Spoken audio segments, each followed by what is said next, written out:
Saudara, mari kita berdoa. Terima kasih Tuhan atas kehadiran-Mu yang selalu mengiringi hidup kami.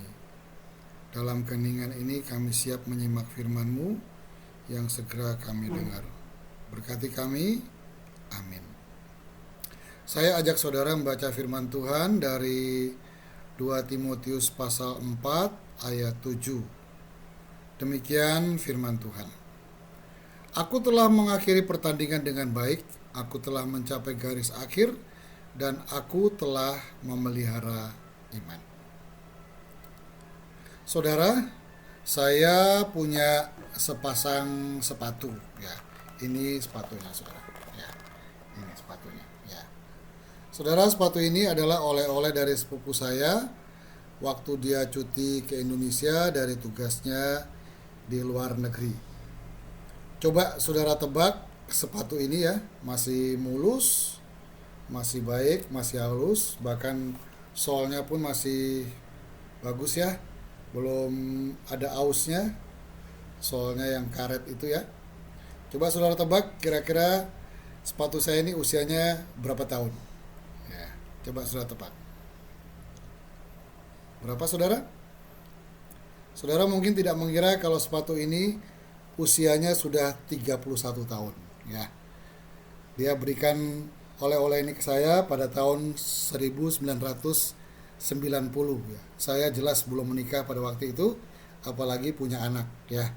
Nah, saudara, sampai sekarang sepatu ini masih ada dan masih awet, masih mengkilap dan sangat layak pakai ya. Mengapa saudara? Karena sepatu ini saya rawat, saya jaga agar tidak hilang, saya pelihara dengan baik. Untuk memeliharanya, saya harus membaca bacaan bagaimana merawat sepatu kulit.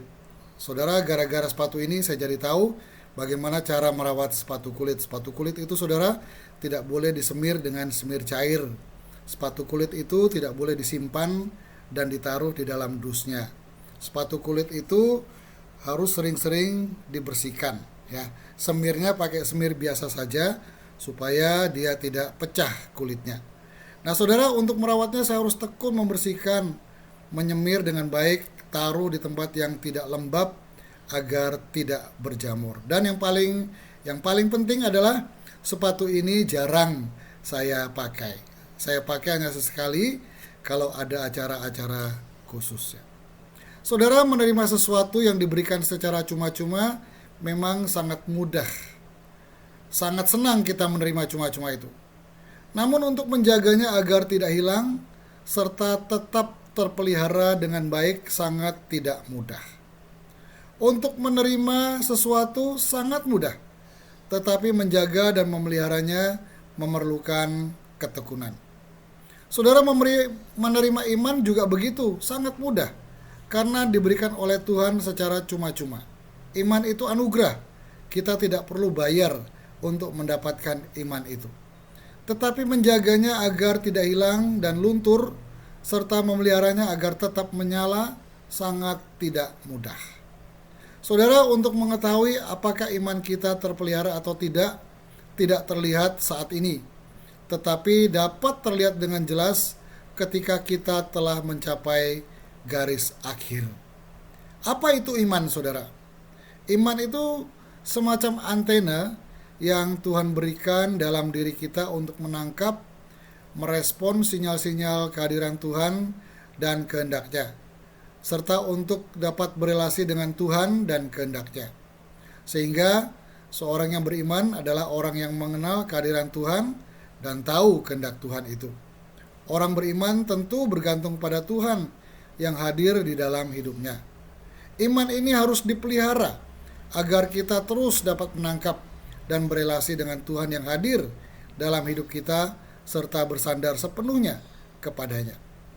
Bagaimana memelihara iman? Saudara, memelihara iman tidak seperti merawat sepatu yang tetap awet karena jarang dipakai, seperti yang saya lakukan terhadap sepatu saya yang sudah 31 tahun itu usianya. Saudara, memelihara iman justru sebaliknya. Memelihara iman dengan baik ketika kita sering memakainya. Saudara, iman itu terawat, terpelihara dengan baik, bahkan ketika kita selalu menggunakannya di setiap segi kehidupan kita. Iman terpelihara dan tetap terjaga kalau selalu digunakan. Bahkan iman akan semakin tajam kalau dia selalu dipakai di dalam keseharian kita. Saudara, kita tetap beriman ketika kita berada di padang rumput dan di air tenang. Kita pakai iman itu untuk menangkap apakah Tuhan hadir di padang rumput dan di air tenang di mana kita berada, serta menjalani kehendak-Nya di sana. Kalau iman tidak kita pakai di padang rumput dan di air tenang itu, kita akan terlena oleh kenikmatan padang rumput dan air tenang itu. Tentu pada akhirnya kita akan celaka. Iman juga tetap kita pakai ketika kita ada di lembah kekelaman. Kalau iman tidak kita pakai di situasi kelam, kita tidak dapat menangkap kehadiran Tuhan dengan gada dan tongkat-Nya yang menghibur kita. Sehingga kalau kita tidak menangkap kehadiran Tuhan, maka kita akan dicekam oleh ketakutan yang membuat kita lumpuh dan tidak berdaya. Iman terpelihara, terjaga, dan justru semakin tajam dalam menangkap dan berelasi dengan kehadiran Tuhan kalau iman itu selalu kita pakai dalam setiap keadaan. Rasul Paulus berkata, "Aku telah mencapai garis akhir dan aku telah memelihara iman." Saudara, mencapai garis akhir perjalanan kehidupan Kristen sangat tidak mudah. Garis akhir itu hanya dapat dicapai dengan memelihara iman. Mari kita berdoa. Tuhan, terima kasih untuk iman, hadiah yang Tuhan berikan untuk kami, supaya kami dapat menangkap kehadiran Tuhan dan kehendak Tuhan dalam kehidupan kami sehari-hari. Tuhan, tolong kami, mampukan kami untuk menggunakan iman itu setiap saat, memeliharanya, menjaganya dengan baik, sehingga kami dapat mencapai garis akhir kehidupan Kristen, kehidupan mengikut Kristus yang harus kami jalani. Terima kasih Tuhan, dalam nama Tuhan Yesus kami bersyukur dan berterima kasih. Amin.